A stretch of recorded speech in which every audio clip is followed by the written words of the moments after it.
Have you ever stocked new fish and you experience them dying one after the other few days after stocking them? Or you have heard people complain about experiencing the death of their newly stocked fingerlings or fish? If you are one of them, in fact, I will let you understand what is happening and what is the cause of that and how to prevent that. Personally, it has happened to me several times. I'll share those experiences with you. But if you experience that and you are wondering, don't be panic. That is what we call new tank syndrome. Before I tell you details about new tank syndrome, let me share a few experiences with you. In fact, I have stocked dozens of fish to farmers and I've experienced few mortalities with a few days of stocking them. The first one I experienced was in Kasua. In fact, I was the one who installed the fish farm. Someone else did, but they stocked the fish and they experienced huge mortality. I was invited there, and at the end of the day, we were able to provide solution to that. The second time I experienced was that I installed a fish farm at Kintampo, stocked the fingerlings, got back to Tamale. In a few days' time, they experienced huge mortality. Thankfully, I was able to intervene with recommendations. I'll give you that recommendation at the end of the video, so please stay watching. Another experience which happened recently is a farm I installed in Kumasi. It was an older pond, right? And then after stocking the fingerlings, few days they also started dying. And at the same time, we're able to provide remedy. This usually happens in new stock, a new pond, or new tank, or new RAS. And it is the system we call new tank syndrome. Now, what is new tank syndrome? New tank syndrome happens when a newly installed pond has not yet developed the beneficial bacteria that will convert the high ammonia or toxic substance in the pond into useful ones. If you want to get this clear, we have what we call nitrogen cycle in fish farming. The nitrogen cycle, the nitrogen cycle goes this way. Fish introduce high ammonia into fish pond, and the high ammonia comes from their feces, their respiration, and their feed. These things accumulate in the pond, increasing the high ammonia. And high ammonia is very toxic and harmful to fish. It poisons fish. Now, that high ammonia,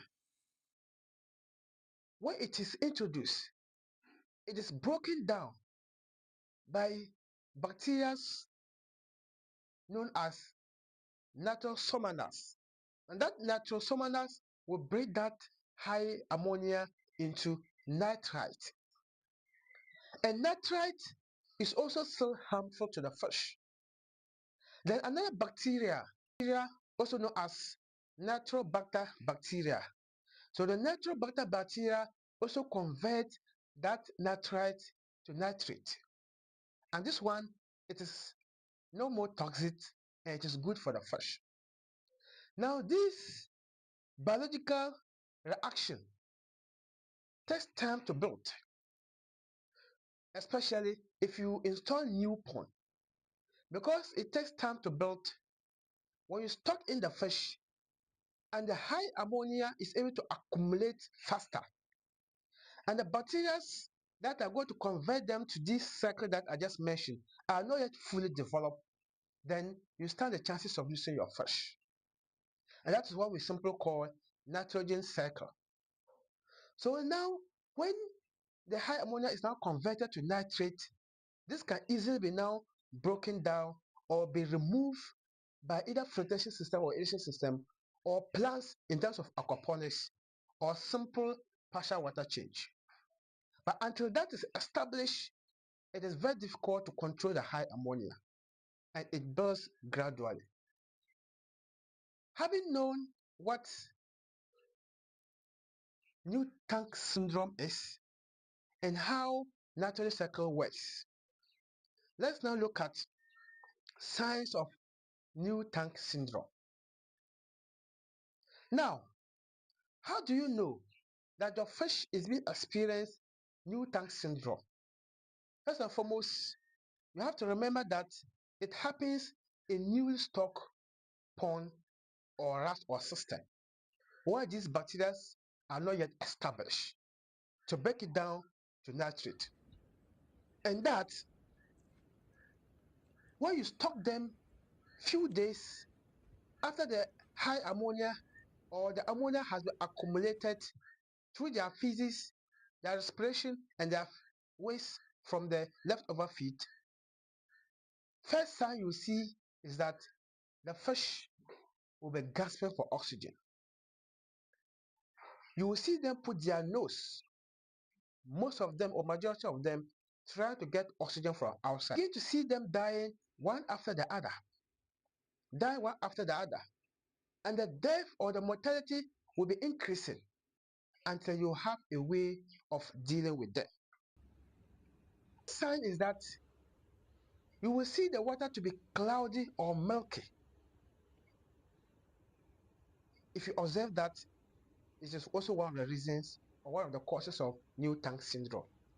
And also, if you have test kit and you test the water, you will find out that the ammonia and the nitrate level will be higher.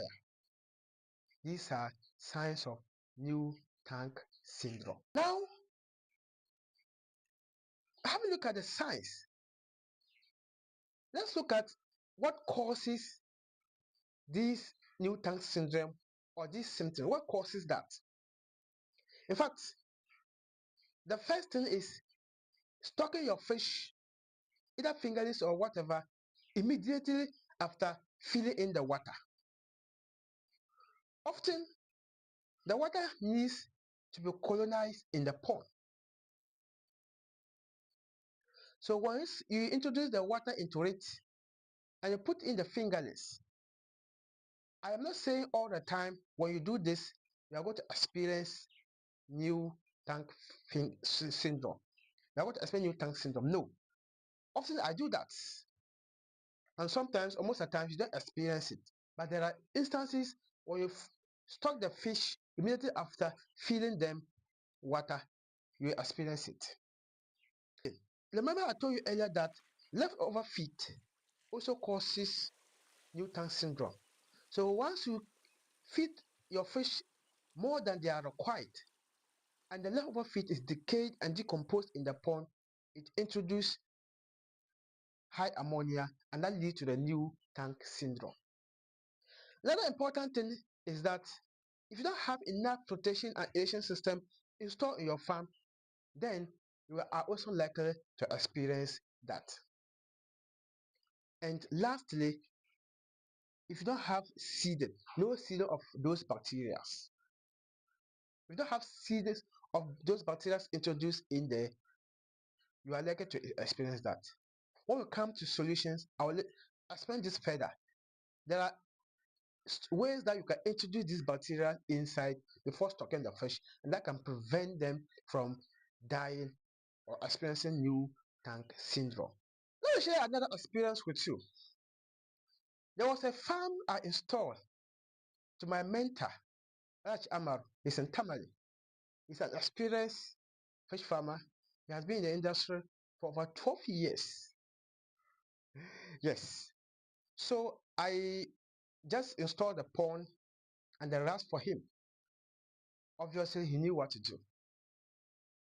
But something happened, and he told me what he did, what actually happened, and how he overcame that challenge and I learned a lot from that, and I'll share that with you. And indeed, this new tank syndrome issue, I haven't learned it from him. When I was experiencing them, I didn't even know that is what it was called until I had that interaction and experience with him. So when we stock, I installed the pond and I went because he needed grown-up fish. He didn't want even jumbo. So the fish he even stocked, they were post jumbo, catfish. He introduced them into the pond. They were quite okay. But few days time, they started dying. He tested his water quality and the ammonia was very high. Despite this aquaculture system working perfectly. He didn't believe that. He collected sample of the water and went to Water Research Institute. They tested it and they confirmed that the ammonia was actually higher and the fish was dying. He invited one of our doctors who is well experienced in aquaculture. He came and checked it and he told him that he should change the water. So after draining up the water, they used bitter leaves in the pond, later added the water and henceforth, and then thenceforth, we didn't have any mortality again. And what he experienced was new tank syndrome. Now, there's a takeaway here, and that is that, and as Alach rightly put it to me, if you stock bigger fish in a tank, or if you stock more fish in a tank for the beginning, they produce waste, high waste immediately. And because the bacteria are not yet developed enough to break down high ammonia into nitrate that is good for the fish, you are likely to face new tank syndrome.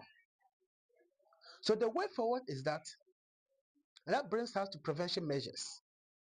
First and foremost, stock less fish and increase the number as you go. For instance, this fish pond, let's assume, is going to house 1,000 fingerlings. Now, if it is going to house 1,000 fishes or fingerlings, instead of stocking 1,000 at once, if it is the first time that you're stocking the pond, stock something like 500 or 300. Allow them, allow the bacteria, the beneficial bacteria to develop, and then later you bring the remaining fish, and you will not experience new tank syndrome. Apart from this that I've mentioned, you can also stock fingerlings instead of jumbo or juvenile or grown-up fish, because at that stage, if they are still smaller, they produce less waste and less ammonia for that matter. So by the time the ammonia will be accumulated to affect them, the beneficial bacteria might have developed to break it down. But if you stock jumbo or grown-up fish and they produce the waste or the ammonia quickly, when the bacteria is not yet developed, then you also likely to experience new tank syndrome. I hope I'm making sense. Often, we always love to begin with jumbo or post fingerlings or juveniles that we say they are big, they are strong, and they grow faster. But this is also the reality of them in other aspects. Before I continue, if you're not subscribed to this channel, please all I do want from you is hit the subscription button, share, comment. Let me know your thought about that. Have you ever experienced new tank syndrome? If you do, let me know. We are seeing the prevention measures. After stocking them, also feed them less. As I mentioned earlier, leftover feed is always dangerous. So when you stock them first, and even as they are stressed and they don't eat much, please just give them light feed. Not much, just small, just to sustain them and allow those bacteria to develop.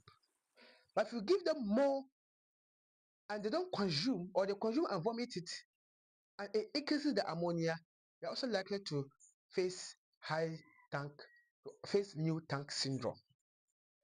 What you also do is that increase filtration and aeration system so that it will be breaking down these harmful chemicals before they harm your fish. Also, always test your water regularly. If you have the test kit, when you notice the the ammonia level is increasing, then you try to provide solution, which we are yet to discuss. And also make sure that if you experience or if you start to begin, if you begin to experience new tank syndrome or your fish dying, take these following measures. First and foremost, try to do partial change. If the ammonia is high or you begin to see your fish gasping for oxygen or to see the signs that we have mentioned or they are dying, then do partial change. Please don't do complete change, because if you do complete change, the little bacteria that develop, you have discarded them or you have taken them out again, and you are going to begin another cycle and you are going to experience another new tank syndrome. So do partial change. So drain 50% or even less water out and top it up. That way, you still keep the little bacteria that develop, and you have also changed the water parameter so that the ammonia level will go down. Do partial change. Please don't do complete change. And before you top up the water, if you're going to do the change, immediately you drain the water to the half or more than half, then I recommend you add bitter leaves. The previous experience that I had, the bitter leaves always save us. This is a gold mine to fish farmers, please. If you don't have it, install in your farm or plant it in your farm, do so. Now, after you drain the water, grind bitter leaves, enough of it, add water, remove the fiber or the waste of the bitter leaves and add it evenly across the pond. Leave the fish there to swim for at least 3 hours before you top up the water. But if the intensity of the tank syndrome is higher and the fish are dying, you can even don't top the water and keep on giving the bitter leaves for 3 consecutive days. And then you top up the water and you'll be fine. If you don't have bitter leaves, alternatively, you can use salt. Dissolve the salt in water and add it evenly in the pond before topping up the water, after draining the water. Or you can just throw the salt into the water. But most often when you do that, the salt settles on the bottom and it takes time to dissolve. But if you dissolve already and put it in, it works quicker than just putting the salt. But I prefer the bitter leaves, but the salt is also good alternative. Increase or put aeration or flotation if you don't have, and that can also help the bacteria to dissolve, to develop faster, and to break down your high ammonia, and you will. And what you also do when you begin to experience new tank syndrome is to either stop feeding the fish or reduce feeding them for 1 to 2 days. I always recommend stop feeding. We begin to experience new tank syndrome, and you're going to go through the treatment that I mentioned, the bitter leaves, the partial water change, and whatever. Stop feeding the fish for about 48 hours or at least 24 hours. At most 48 hours before giving them feed. Someone will say, oh, I've done this. You are starving them. and hunger will kill them again. Yes, you are starving them, but it is good for them because remember, the feed alone is also increasing ammonia, and they are already suffering from high ammonia. So feeding them, increasing ammonia, we are risking them to die more. And what you have to notice is that fish can survive in water if the water quality is good for them or for the fish. They can survive in the water for a month without feed. Believe me, I've seen that. Yes, without feed. But if the water quality is not good and you give them millions of feed, they will not take it and it will rather kill them. So starving them to treat them is different. Because even at that time, we're not talking about their growth. We're talking about their survival. So if you don't give them feed, they won't grow, but they'll survive. After they survive and they are not healthy, you can give them enough feed for them to recover or to grow. If you have been inspired by this video and you found the video helpful, please subscribe.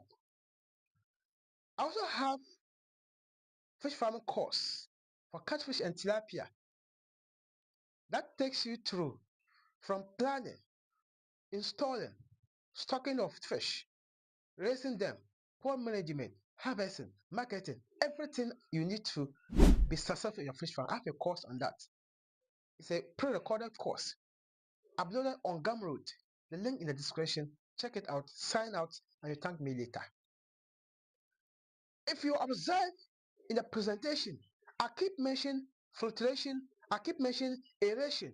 These are essential tools that in this modern era, this technological era, this innovative way of farming, if you don't have that, you will not enjoy your farm.